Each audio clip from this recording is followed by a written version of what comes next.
Hello, what's up? I had to clear my storage a bit. Sorry about the delay.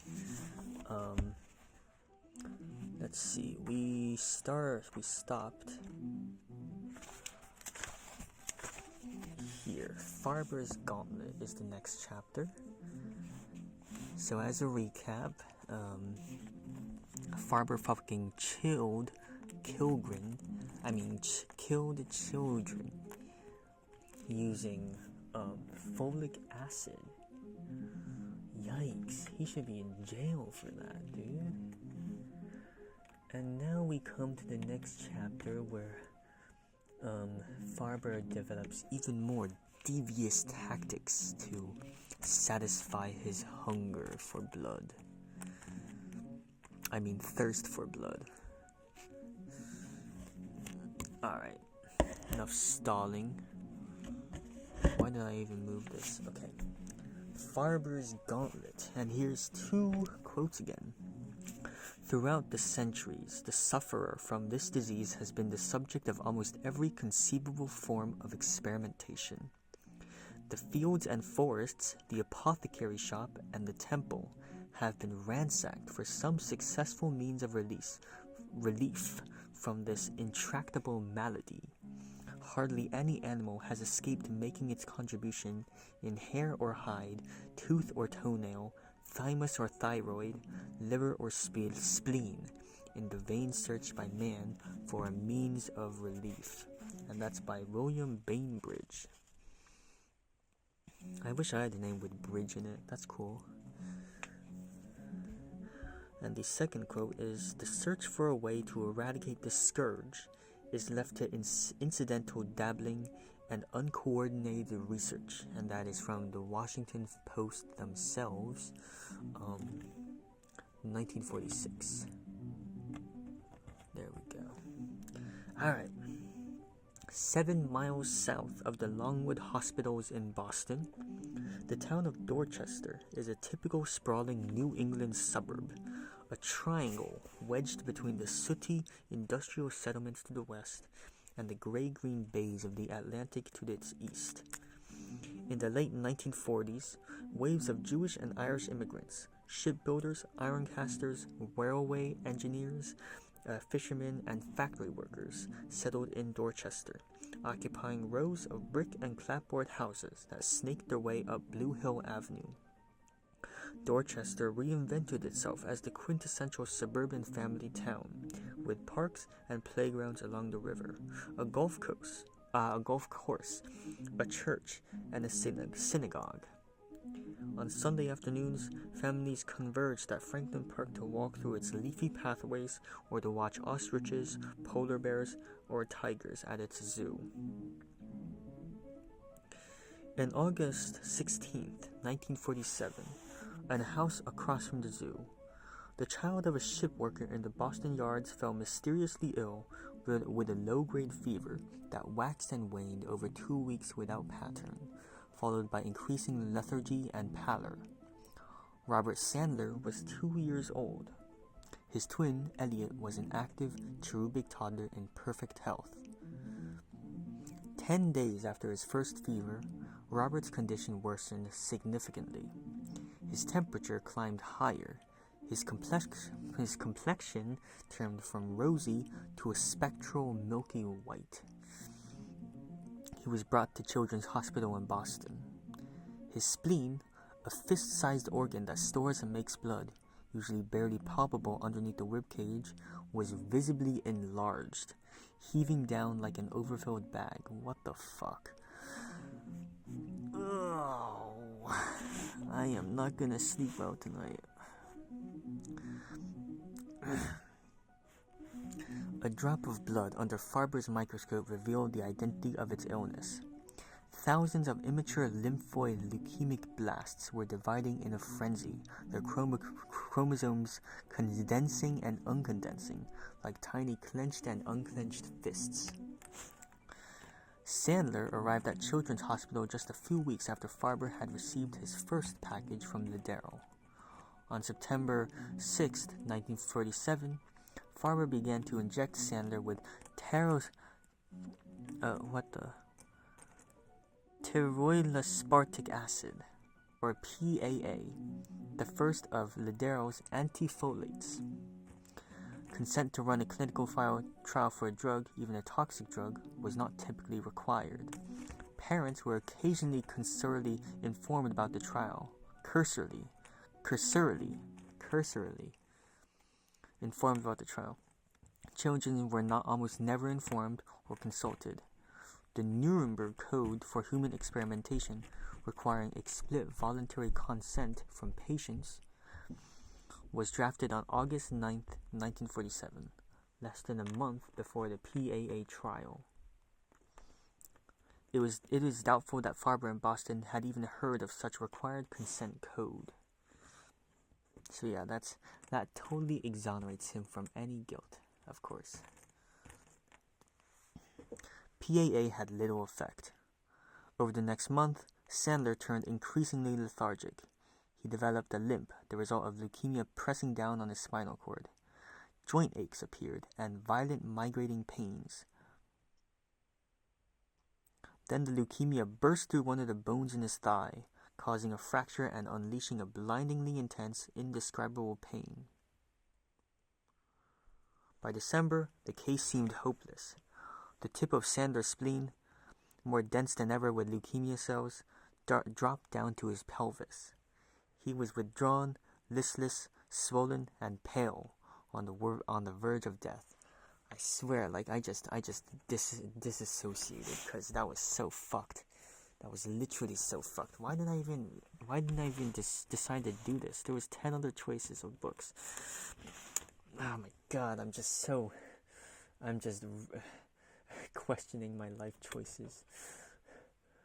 What the fuck, man? Oh my god, what a way to just...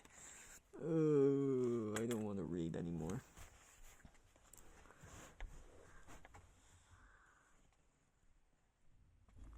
On December 28th, however, Farber received a new version of antifolate from Subero and Kilty, aminopterin, a chemical with a small change from the structure of PAA.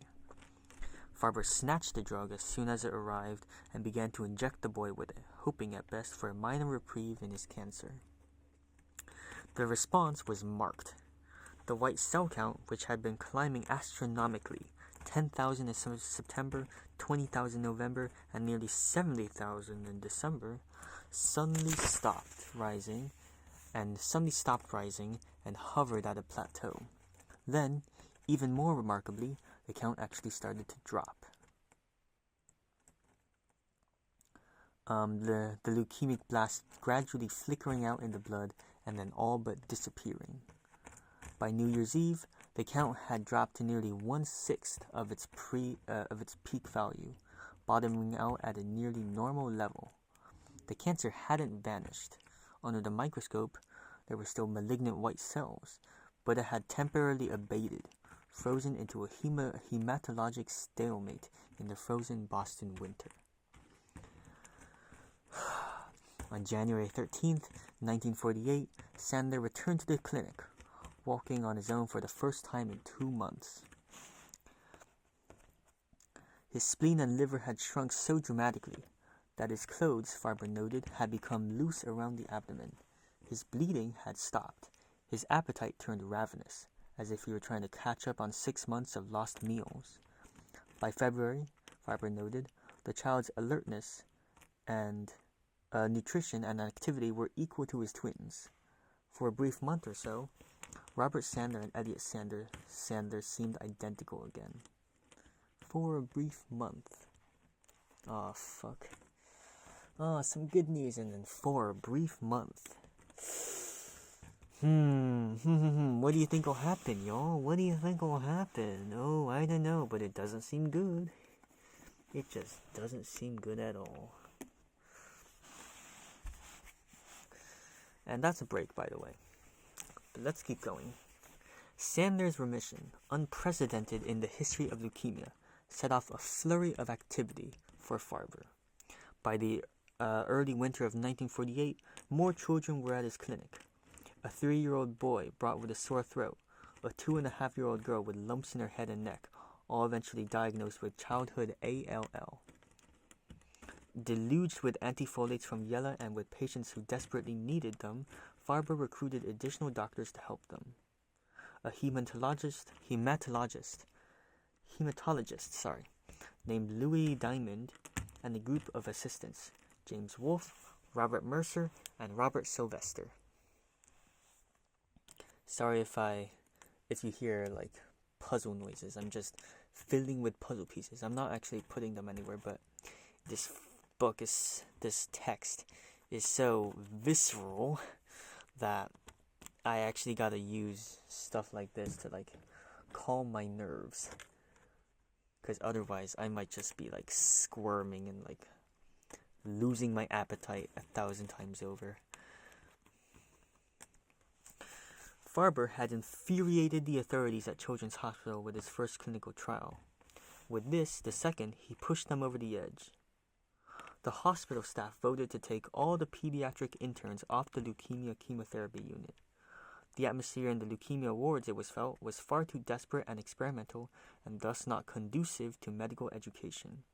In essence, leaving Farber and assistants to perform all the patient care themselves. Children with cancer, as one surgeon noticed, were typically tucked in the farthest recesses of the hospital wards. They were on their deathbeds anyways, the pediatricians argued. Wouldn't it be kinder and gentler, some insisted, to just let them die in peace? When one clinician suggested that Farber's novel chemicals be reserved only as a last resort for leukemic children, Farber, recalling his prior life as a pathologist, shot back, "By that time, the only chemical that you will need will be embalming fluid." Farber outfitted a back room of a ward near the bathrooms. Yo, just enter the back rooms to get rid of your childhood leukemia, into a makeshift clinic. His small staff was housed in various unused spaces in the Department of Pathology. In back rooms,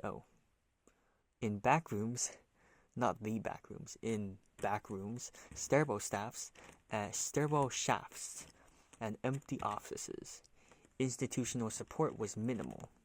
Farber's assistants sharpened their own bone marrow needles, a practice as antiquated as a surgeon whetting his knives on a wheel. Farber's staff tracked the disease in patients with meticulous attention to detail. Every blood count, every transfusion, every fever had to be recorded. If leukemia was going to be beaten, Farber wanted every minute of that battle recorded for posterity, even if no one else was willing to watch it happen. Me, I'm like that. I record everything, even these videos. What a useful not injection. I just felt I needed to say that. It's just not useful at all. That's another break, by the way. That winter of 1948, a severe and dismal... That winter of 1948, a severe and dismal chill descended on Boston. Snowstorms broke out, bringing Farber's clinic to a standstill. The narrow asphalt road out to Longwood Avenue was piled with heaps of muddy sleet, and the basement tunnels, poorly heated even in the fall, were now freezing. Daily injections of antifolates became impossible, and Farber's team backed down to 3 times a week. In February, when the storms abated, the daily injections started again. Meanwhile, news of Farber's experience with childhood leukemia was beginning to spread, and a slow train of children began to arrive at his clinic. Sorry. Just gotta get that out of the way. And case by case, an incredible pattern emerged. The antifolates could drive leukemia cell counts down, occasionally even resulting in their complete disappearance, at least for a while. There were other remissions as dramatic as Sandler's. 2 boys treated with aminopterin returned to school. Another child, a 2.5-year-old girl, started to play and run about after 7 months of lying in bed. 2 boys treated with aminopterin... I already said that. The normalcy of blood almost restored to a flickering, momentary normalcy to the childhood. But there was always the same catch. After a few months of remission, the cancer would inevitably relapse, ultimately flinging aside even the most potent of Yella's drugs. The cells would return in the bone marrow, then burst out in the blood, and even the most active antifoliates would not keep their growth down. Robert Sander died in 1948, having responded for a few months. Yet the remissions, even if temporary, were still genuine remissions and historic. By April 1948, there was just enough data to put together a preliminary paper for the New England Journal of Medicine. The team had treated 16 patients. Of the 16, 10 had responded, and 5 children, about one-third of the initial group, remained alive 4 or even 6 months after their diagnosis. In leukemia, 6 months of survival was an eternity. Ooh, yeah. I love the parallels, even if the topic is quite gruesome. Farber's paper, published on June 3, 1948, was 7 pages long, jam-packed with tables, figures, microscope photographs, laboratory values, and blood counts. Its language was starched, formal, detached, and scientific. Yet, like all great medical papers, it was a page-turner. And like all good novels, it was timeless. To read it today is to be pitched behind the scenes into the tumultuous life of the Boston Clinic, its patients hanging on for life, as Farber and his assistants scrambled to find new drugs for a dreadful disease that kept flickering away and returning. It was a plot with a beginning, a middle, and unfortunately, an end. The paper was received, as one scientist recalls, with skepticism, disbelief, and outrage. But for Farber, the study carried a tantalizing message. Cancer, even in its most aggressive form, had been treated with a medicine, a chemical. In 6 months between 1947 and 1948, Farber saw a door open, briefly, seductively, and then close tightly shut again. And through that doorway, he glimpsed an incandescent possibility. The disappearance of an aggressive systemic cancer via a chemical drug was virtually unprecedented in the history of cancer. In the summer of 1948, when one of Farber's assistants performed a bone marrow biopsy on a leukemic child after treatment with the aminopterin, the assistant could not believe the results. The bone marrow looked so normal, he wrote, that one could dream of a cure. And so Farber did dream. He dreamed of malignant cells being killed by specific anti-cancer drugs, and of normal cells regenerating and reclaiming their physiological spaces. Of a whole gamut of such systemic antagonists to decimate malignant cells.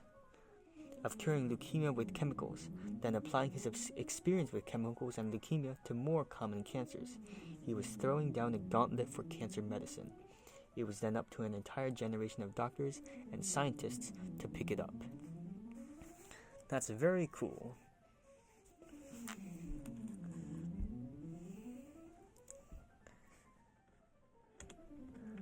Alright, that was only 5 pages, so yeah, we should keep going.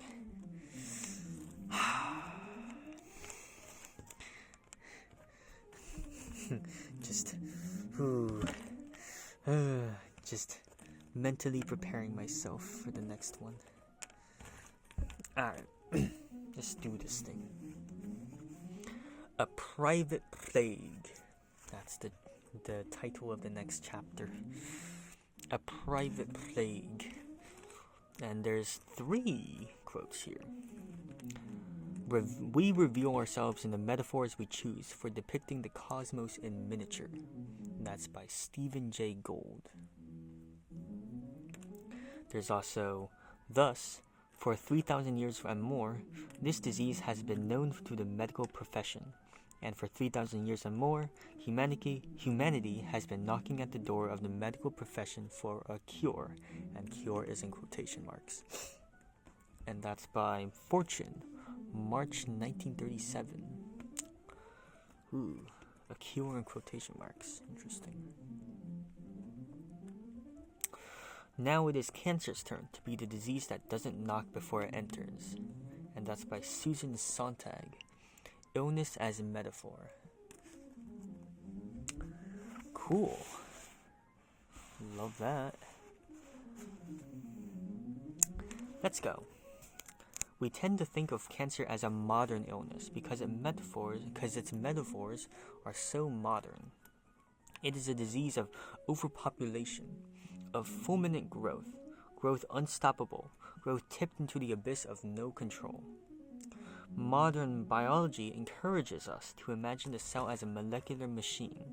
Cancer is that machine unable to quench its initial command, or to grow, and thus transformed into an indestructible, self-propelled automaton. The notion of cancer as an affliction that belongs paradigmatically to the 20th century is reminiscent, as Susan Sontag argued so powerfully in her book Illness as Metaphor, of another disease once considered emblematic of another era, tuberculosis in the 19th century. Both diseases, as Sontag pointedly noted, were similarly obscene in the original meaning of that word. Ill-omened, abominable, repugnant to the senses. Both drain vitality. Both stretch out the encounter with death. In both cases, dying, even more than death, defines the illness. But despite such parallels, tuberculosis belongs to another century. TB, or consumption, was Victorian Romanticism brought to its pathological extreme. Febrile, unrelenting, breathless, and obsessive. It was a disease of poets. John Keats involuting silently towards death in a small room overlooking the Spanish Steps in Rome, or Byron, an obsessive romantic who fantasized about dying of the disease to impress his mistresses. Death and disease are often beautiful, like the hectic glow of consumption, Thoreau wrote in 1852.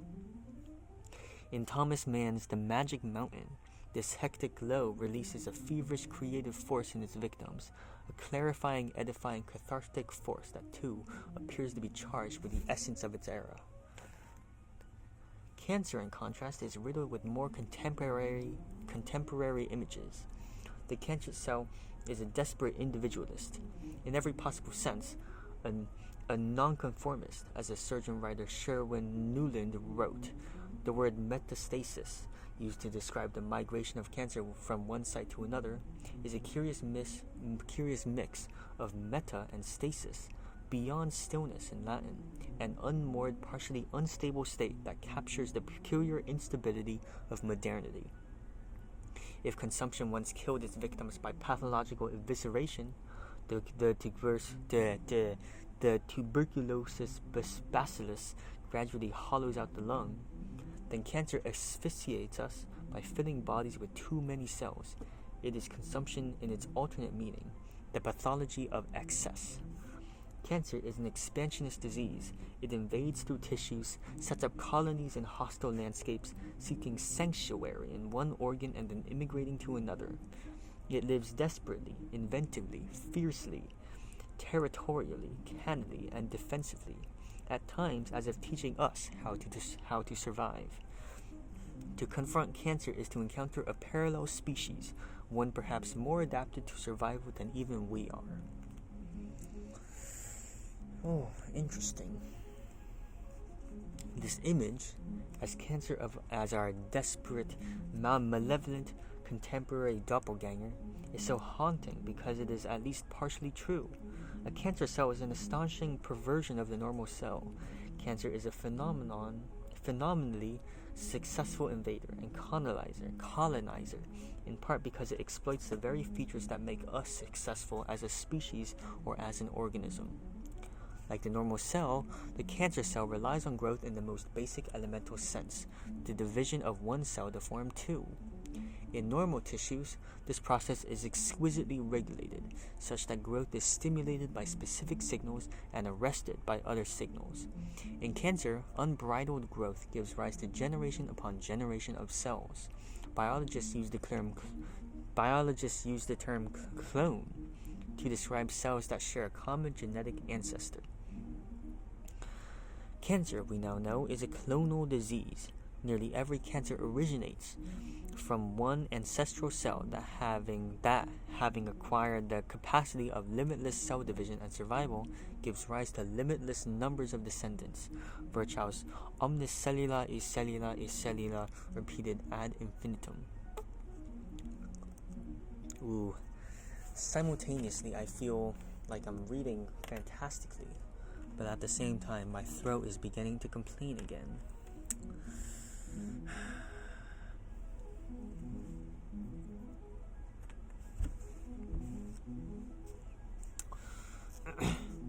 But cancer is not simply a clonal disease, it is a clonally evolving disease. If growth occurred without evolution, cancer cells would not be imbued with their potent capacity to invade, survive, and metastasize. Every generation of cancer cells creates a small number of cells that is genetically different from its parents.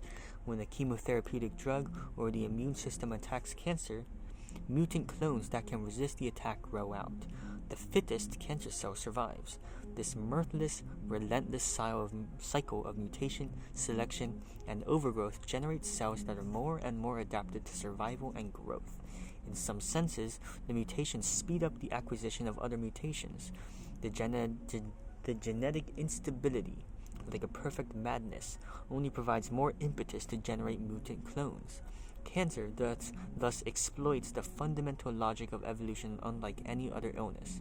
If we, as a species, are the ultimate product of Darwinian selection, then so too is this incredible disease that lurks inside us. Such metaphorical seductions can carry us away, but they are unavoidable with a subject like cancer. In writing this book, I started off by imagining my project as a history of cancer, but it felt inescapably as if I were writing not about something, but about someone. My subject daily morphed into something that resembled an individual, an enigmatic, if someone deranged image in a mirror. This was not so much a medical history of an illness, but something more personal, more visceral. Its biography. And that's a break. I might just stop and rest for a tiny bit, because my throat is starting to complain, and you know.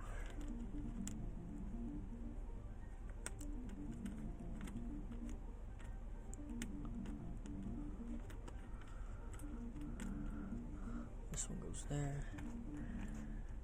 Oh, I didn't bring water. No. Oh, what a sad, sad time.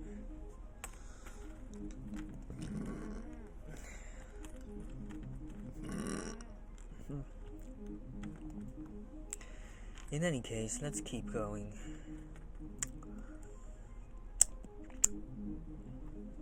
Oh, man, okay. So to begin again, for every biographer must confront the birth of his subject. Where was cancer born? How old is cancer? Who was the first to record it as an illness?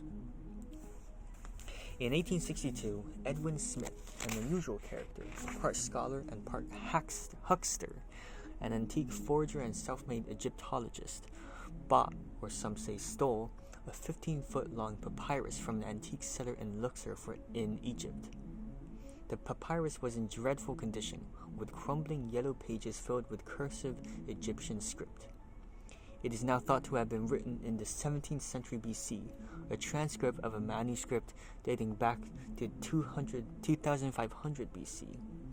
The copier, a plagiarist in a terrible hurry, had made errors as he had scribbled, often noting corrections in red ink in the margins. Translated in 1930, the papyrus is now thought to contain the collected teachings of Imhotep, a great Egyptian physician who lived around 2625 BC. Imhotep, among the few non-royal Egyptians known to us from the Old Kingdom, was a Renaissance man at the center of a sweeping Egyptian Renaissance. As a vizier in the court of King Djoser, he dabbled in neurosurgery, tried his hand at architecture, and made early forays into astrology and astronomy. Even the Greeks, encountering the fierce hot blast of his intellect as they marched through Egypt centuries later, cast him as an ancient magician and fused him to their own medical god, Asclepius. But the surprising feature of the Smith papyrus is not magic and religion, but the absence thereof. In a world immersed in spells, incantations, and charms, Imhotep wrote about broken bones and dislocated vertebrae with a detached, sterile scientific vocabulary, as if he were writing a modern surgical textbook. The 48 cases in the papyrus, fractures of the hand, gaping abscesses of the skin, or shattering skull bones, are treated as medical conditions rather than occult phenomena, each with its own anatomical glossary, diagnosis, summary, and prognosis. And it is under these clarifying headlamps of an Egyptian surgeon that cancer first emerges as a distinct disease.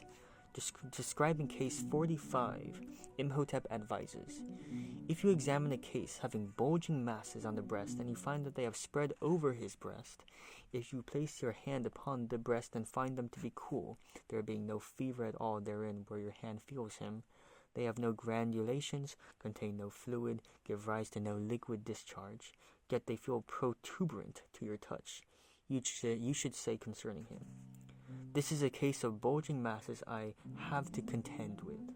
Bulging tumors of the breast mean the existence of swellings on the breast, large, spreading, and hard. Touching them is like touching a ball of wrappings, or they may be compared to the unripe hemet fruit, which is hard and cool to the touch. A bulging mass in the breast, cool, hard, dense as a hemet fruit, and spreading insidiously under the skin, could hardly be a more vivid description of breast cancer. Every case in the papyrus was followed by a concise discussion of treatments, even if only palliative. Milk poured through the ears of neurosurgical patients, poultices for wounds, balms for burns. But with case 45, Imhotep fell atypically silent. Under the section titled Therapy, he offered it only a single sentence, there is none. With that admission of impotence, cancer virtually disappeared from ancient medicinal history. Other diseases cycled violently throughout the globe, leaving behind their cryptic footprints in legends and documents. A furious plague, typhus perhaps, blazed through the port city of Avaris in 1715 BC, decimating its population. Smallpox erupted volcanically in pockets, leaving its telltale pockmarks on the faces of Ramses V on the 12th century BC. Tuberculosis rose and ebbed through the Indus Valley like its seasonal floods. But if cancer existed in the interstices of these massive epidemics, it existed in silence, leaving no easily identifiable trace in the medicinal literature or in any other literature. And that's another break.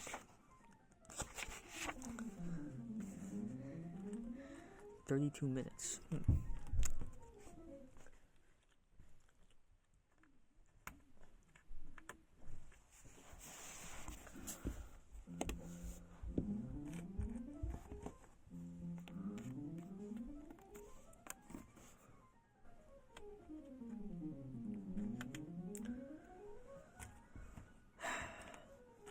I think she's playing faster. Anyone else notice that?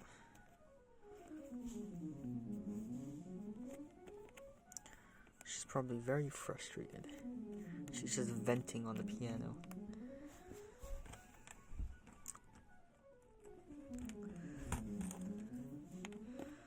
Alright. Just get one more match on this thing and I'll continue reading about cancer. Fucking cancer. Like, when do you say to yourself that, like, you might need to start redefining your life if, like, you're reading about cancer? Fucking cancer. And it's in a very visceral format, like it is described here. Kind of feels like you're subjecting yourself to torture.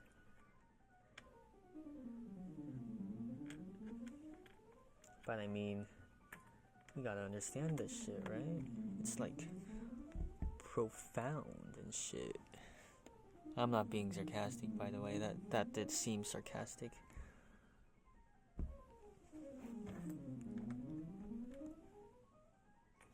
Alright, let's keep going. More than 2 millennia pass after Imhotep's description until we once more hear of cancer. And again, it is an illness cloaked in silence, a private shame. In his sprawling histories, written about 440 BC, the Greek historian Herodotus records the story of Atossa, the queen of Persia, who was suddenly struck by an unusual illness. Atossa was the daughter of Cyrus and the wife of Darius, successive Achaemenid emperors of legendary brutality who ruled over a vast stretch of land from Lydia on the Mediterranean Sea to Babylonia on the Persian Gulf. In the middle of her reign, Atossa noticed a bleeding lump in her breast that may have arisen from a particularly malevolent form of breast cancer labeled inflammatory. In inflammatory breast cancer, malignant cells invade the lymph glands of the breast, causing a red, swollen mass. If Atossa had desired it, an entire retinue of physicians from Babylonia to Greece would have flocked to her bedside to treat her.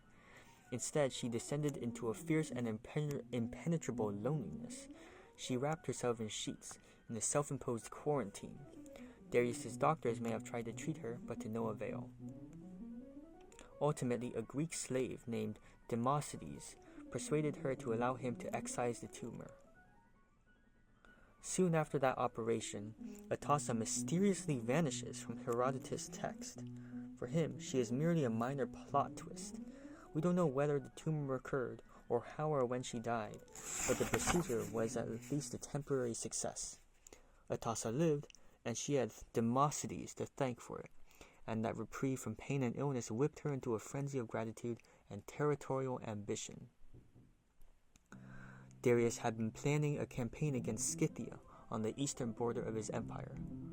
Goaded by Democedes, who wanted to return to his native Greece, Atossa pleaded with her husband to turn his campaign westward, to invade Greece. That turn of the Persian Empire from east to west, and the series of Greco-Persian wars that followed, would mark one of the definitive moments in the early history of the West. It was Atossa's tumor, then, that quietly launched 1,000 ships. Cancer, even as a clandestine illness, left its fingerprints on the ancient world. That's very interesting. Like one of the only times in ancient history we know of cancer literally caused this major thing to happen. Isn't that strange? I mean, if it did cause something major to happen, it would be written down, so I guess it's not so interesting. But you know, I'm a history buff, so I pleasure myself on history, and that seems very interesting. Very, very interesting. Why did I even say it like that? I pleasure myself on history. That's weird. Anyways. But Herodotus and Imhotep are storytellers, and like all stories, theirs have gaps and inconsistencies. The cancers described by them may have been true neoplasms, or perhaps they were hazily describing abscesses, ulcers, warts, or moles. The only incontrovertible cases of cancer in history are those in which the malignant tissue has somehow been preserved. And to encounter one such cancer face to face, to actually stare the ancient illness in its eye, one needs to journey to a 1,000-year-old gravesite in a remote sand-swept plain in the southern tip of Peru. Ooh, this is interesting. Love this. The plain lies at the northern edge of the Atacama Desert, a parched, desolate 600-mile strip caught in the leeward shadow of the great furrow of the Andes that stretches from southern Peru into Chile. Brushed continuously by a warm, desiccating wind, the terrain hasn't seen rain in recorded history. It is hard to imagine that human life once flourished here, but it did. The plain is strewn with hundreds of graves, small shallow pits dug out of the clay and then lined carefully with rock. Over the centuries, dogs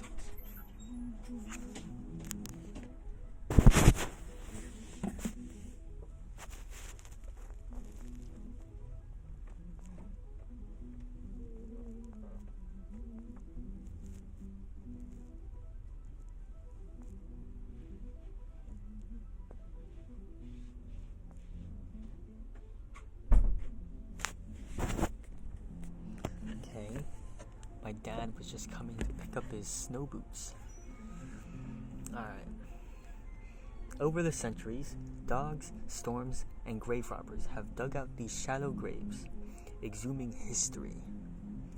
The graves contain the mummified remains of members of the Chiribaya tribe. The Chiribaya made no effort to preserve their dead, but the climate is almost providentially perfect for mummification. The clay leaches water and fluids out of the body from below, and the wind dries the tissues from above. The bodies, often placed seated, are thus swiftly frozen in time and place. In 1990, one such large desiccated gravesite containing about 140 bodies, caught the attention of Arthur Aufderheide, a professor at the University of Minnesota in Duluth. Aufderheide is a pathologist by training, but his specialty is paleopathology, a study of ancient specimens. His autopsies, unlike Farber's, are not performed on recently living patients, but on the mummified remains found on archaeological sites. He stores these human remains in small, sterile milk containers in a vault-like chamber in Minnesota. There are nearly 5,000 pieces of tissue, scores of biopsies, and hundreds of broken skeletons in this closet. At the Chiribaya site, Aufderheide rigged up a makeshift desiccating table and performed 140 autopsies over several weeks. One body revealed an extraordinary finding. The mummy was of a young woman in her mid-30s, found sitting, with her feet curled up, in a shallow clay grave. When Aufderheide examined her, his fingers found a hard bulbous mass in her upper left arm. The papery folds of skin, remarkably preserved, gave way to that mass, which was intact and studded with spicules of bone. This, without question, was a malignant bone tumor, an osteosarcoma, a 1,000-year-old cancer preserved inside a mummy. Aufderheide suspects that the tumor had broken through the skin while she was still alive. Even small osteosarcomas can be unimaginably painful. The woman's pain, he suggests, might have been blindingly intense. This, without question, was a malignant bone tumor.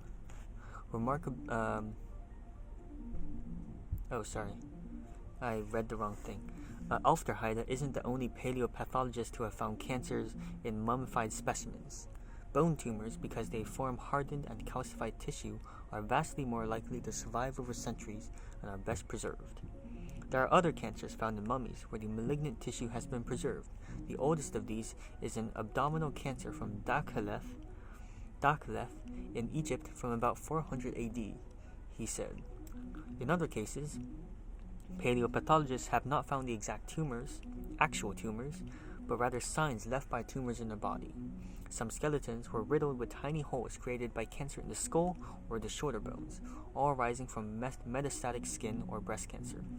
In 1914, a team of archaeologists found a 2,000-year-old Egyptian mummy in the Alexandrian catacombs with a tumor invading the pelvic bone. Louis Leakey, the anthropologist who dug some of the earliest known human skeletons, also discovered a jawbone dating from 2 million years ago on a nearby site that carried the signs of a particular form of lymphoma found endemically in southeastern Africa, although the origin of that tumor was never confirmed pathologically. If that finding does represent an ancient mark of malignancy, then cancer, far from being a modern disease, is one of the oldest diseases ever seen in a human specimen, quite possibly the oldest. And that's our last break of this chapter.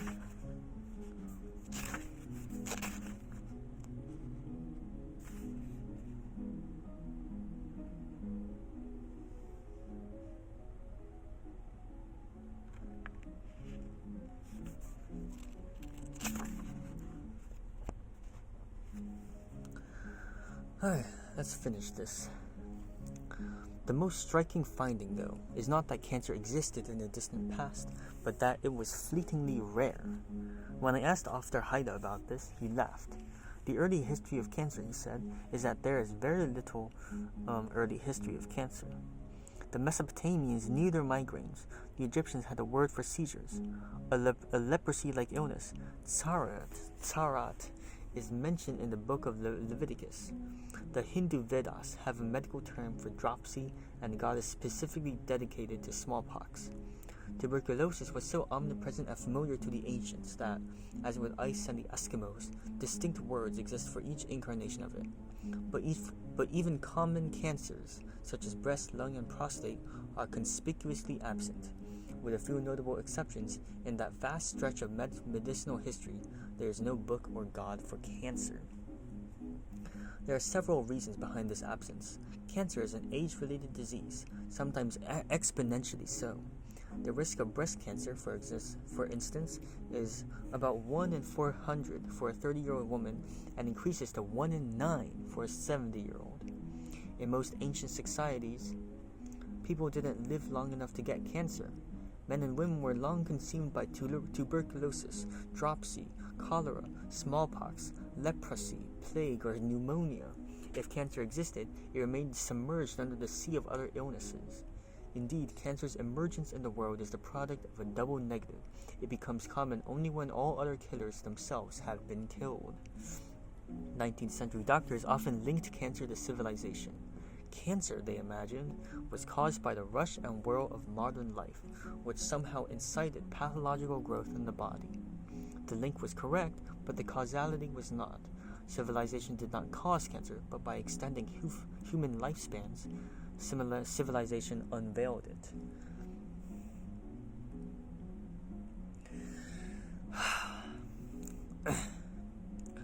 Longevity, although certainly the most important contributor to the prevalence of cancer in the early 20th century, is probably not the only contributor. Our capacity to detect cancer earlier and earlier, and to attribute deaths accurately to it, has also dramatically increased in the last century. The death of a child with leukemia in the 1850s would have been attributed to an abscess or infection, or as Bennett would have had it, a separation of blood. And surgery, biopsy, and autopsy techniques have further sharpened our ability to diagnose cancer. The introduction of the mammography to detect breast cancer early in its course sharply increased its incidence, a seemingly paradoxical result that makes perfect sense when we realize that X-rays allow early tumors to be diagnosed. Finally, changes in the structure of modern life have radically shifted the spectrum of cancers, increasing the incidence of some, decreasing the incidence of others. Stomach cancer, for instance, was highly prevalent in certain populations until the late 19th century, likely the result of several carcinogens found in pickling reagents and preservatives, and exacerbated by endemic and contagious infection with the bacterium that causes stomach cancer. With the introduction of modern refrigeration and possibly changes in public hygiene that have diminished the rate of endemic infection, the stomach cancer epidemic seems to have abated. In contrast, lung cancer incidence in men increased dramatically in the 1950s as a result of an increase in cigarette smoking during the early 20th century. In women, a cohort that began to smoke in the 1950s, lung cancer incidence has yet to reach its peak. Oh, so it's still growing? What? The consequence of these demographic and epidemiological shifts was and is enormous. In 1900s, as Roswell Park noted, tuberculosis was by far the most common cause of death in America. Behind tuberculosis came pneumonia, diarrhea, and gastroenteritis. Cancer still lagged at a distinct 7th. By the early 1940s, cancer had ratcheted its way to second on the list, immediately behind heart disease. In that same span, life expectancy among Americans had increased by about 26 years. The proportion of persons above 60 years, the age when most cancers began to strike, nearly doubled. But the rarity of ancient cancers notwithstanding, it is impossible to forget the tumor growing in the bone of Aufderheide's mummy of a 35-year-old. The woman must have wondered about the insolent gnaw of pain in her bone, and the bulge slowly emerging from her arm. It is hard to look at the tumor and not come away with the feeling that one has encountered a powerful monster in its infancy. Cool. I'll read up to here, and we'll continue this tonight. We're on page 46 now, so we've read about 15 pages. That's alright by me. We're in Onkos now, and I pledged to have finished Onkos yesterday, but you know, my throat just won't let up.